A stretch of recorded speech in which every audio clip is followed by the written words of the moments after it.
Hello my dear students, आइए elasticity of demand और elasticity of income, elasticity of supply पर कुछ questions solve करते हैं। उसमें पहला न्यूमेरिकल हमने लिया है the demanded X as a function of income Y, as a function of income Y. इसका मतलब ये हुआ कि जो x है, x is a function of y। ये है डिमांडेड क्वांटिटी जो x है, it is a function of y।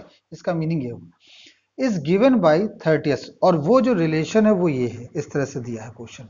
क्या 30x is equal to 10 plus 2y। Obtain the expression for the income elasticity of demand. हमें एक expression बनाना है income का, income elasticity of demand का, और उसकी वैल्यू निकालनी है जब y इज इक्वल टू 250 हो। इनकम मतलब 250 रुपीज हो। तो क्वेश्चन को फिर से हम ऑब्जर्व कर लेते हैं। हमें expression for income elasticity of demand का एक एक्सप्रेशन मतलब एक इक्वेशन निकाल। तो हम जानते हैं elasticity of income elasticity of demand का जो होता है NI इज इक्वल टू, यहाँ पर NI इज इक्वल टू आप लिखेंगे I अपॉन x और dx अपॉन dy। ये हमारा फॉर्मूला यहाँ पर बना। क्योंकि इनकम यहाँ y है तो हम x की I की जगह क्या लिखेंगे, y। तो आप ये देखिए कि अब यहाँ पर दिक्कत ये I है, यहाँ y है, तो आप इसको यहाँ चाहें तो y लिख दें, क्योंकि उससे ये काफी क्लियर दिखेगा क्वेश्चन। क्योंकि क्वेश्चन में x तो डिमांडेड क्वांटिटी है, y क्या है, y इज इनकम। तो हमारा जो एक्सप्रेशन होगा या जो फॉर्मूला होगा उसमें क्या होगी, इनकम और कमोडिटी डिमांडेड क्वांटिटी, तो वो हमने यहाँ पर लिख दिया। तो y upon x dx upon dy। और हमने आपको बताया था y और x में जो रिलेशन होता है वो पॉजिटिव होता है, मतलब one factor goes up, other factor also goes up, one factor goes down, other factor also goes down. तो अब आप देखिए इसमें dx अपॉन dy दे रखा है, तो आप सबसे पहले तो इसे डिफ्रेंशिएट कर लीजिए dx अपॉन dy। अब प्रश्न है सर हमेशा तो हम dy बाई dx करते हैं, तो एक चीज याद रखिए, वहां पर dy dx दूसरी चीज थी और यहाँ पर x और y दूसरी चीज है।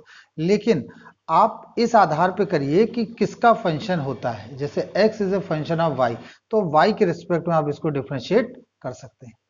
तो हम इसका एक डिफ्रेंशिएशन कर देते हैं, तो वो आएगा, जैसे यहाँ पे लिखेंगे 30 dx upon dy is equal to 10 का 0 हो जाएगा और यहाँ आ जाएगा 2। y का कितना हो जाएगा, y का हो जाएगा 2 और ये 30। तो कुल मिला के यहाँ से अगर हम वैल्यू निकालें, यहाँ से हम वैल्यू अगर निकालें तो आप लिखेंगे dx upon dy is equal to 2 upon 30 and that becomes 1 upon 15। थोड़ा सा ऑड जरूर लगेगा, लेकिन डे बाय डे आप जो प्रैक्टिस करेंगे तो ये क्लियर हो जाए।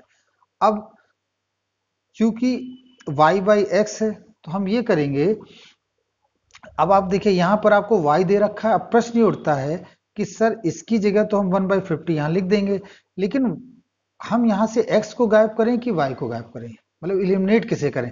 तो देखिए फाइनल में आपको क्या पूछा जा रहा है, y is equal to 250, its value when y is equal to 250। इसका मतलब जो एक्सप्रेशन आपका बने वो y के टर्म में बने। तो एक्सप्रेशन y के टर्म में बनने का मतलब ये हुआ कि आप x को इलिमिनेट करेंगे यहाँ से। तो यहाँ से x की वैल्यू निकालें तो लिखेंगे आप x is equal to 10 plus 2y upon 30 और इनटू में 1 अपॉन 15। फिर आगे हम इसे सॉल्व करेंगे तो ये आ जाएगा 30 को हम कैलकुलेट कर लेते हैं पूरा। तो अगर हम इसको गौर से देखें तो 10 प्लस 2y अपॉन 30 इंटू ये रहा 15 टू जा 30, और इसे पूरी तरह से जब हम सॉल्व करेंगे तो 2y अपॉन 10 प्लस 2y और ये आ जाएगा y अपॉन 5 प्लस y। तो ये आपकी इक्वेशन यहाँ से बनी। तो ये आपका फाइनल एक्सप्रेशन आया। कौन सा expression,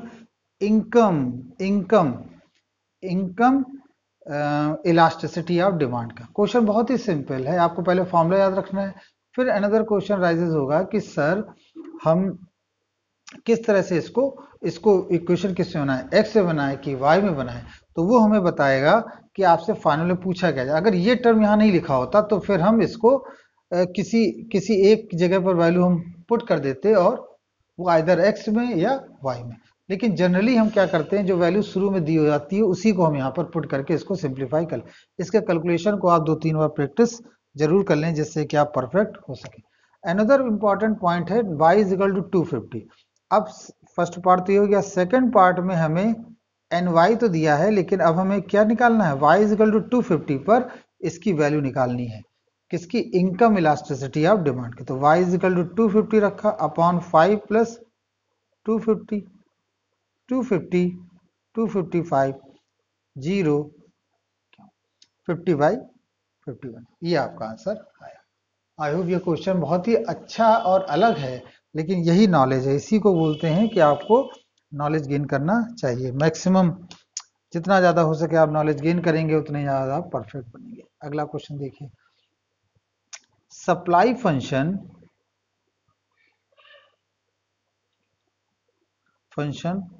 for a commodity is x equal to 2p square plus 5. Find the elasticity of supply when p equal to 3। ये आपका क्वेश्चन है। अब की बात सप्लाई फंक्शन दिया है, तो supply function of A commodity का मतलब कि आप ये जानते हैं कि जो डिमांडेड क्वांटिटी, जो सप्लाई फंक्शन की अगर हम बात करें तो प्राइस और सप्लाई में कैसा रिलेशन होता है, पॉजिटिव। प्राइस अगर मार्केट में बढ़ गया तो आप ज्यादा सप्लाई करोगे, प्राइस मार्केट में घट गया तो आप कम सप्लाई करोगे। तो ये वो चीज है। Find the elasticity of supply. Elasticity of supply आपको बताना है, तो आपको सबसे पहले तो फॉर्मूला लिखना पड़ेगा। इलास्टिसिटी ऑफ सप्लाई का फॉर्मूला होता है, तो इलास्टिसिटी ऑफ सप्लाई का फॉर्मूला होता है P बाई एक्स और dx अपॉन dp। ये आपको याद करना है, क्योंकि जो x होता है, x is a function of price, x is a function of price. तो अब ये हमने यहाँ पर लिख दिया, ये भी पॉजिटिव ही रिलेशन होता है। अब आपको x की जगह तो आप ये वैल्यू, अब देखिए फाइनल में क्या लिखा है, p इजिकल टू 3, तो इसका मतलब यहीं से आप क्लियर कर लीजिए कि पूरी जो इक्वेशन आपकी होगी फाइनल p के टर्म में आनी चाहिए। पहली बात, जो फाइनल इक्वेशन हो वो किसके टर्म में हो, p के टर्म में हो। नेक्स्ट हमें इसकी वैल्यू चाहिए dx अपॉन dt, तो उसके लिए आपको फंक्शन यहाँ दे रखा है x is equal to 2p square plus 5 dx upon dp is equal to 4p, और 5 की जगह क्या हो गया, 0। तो ये हमने यहाँ पर वैल्यू निकाल ली, दैट बिकम्स 4p।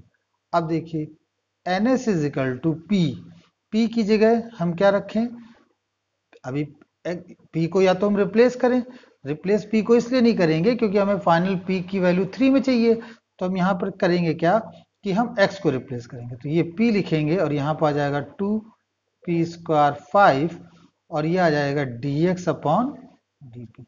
फिर लिखेंगे p अपॉन 2p स्क्वायर 5 और dx अपॉन dp मतलब 4p, और ये आपका आ जाएगा 4p square upon 2p square plus 5।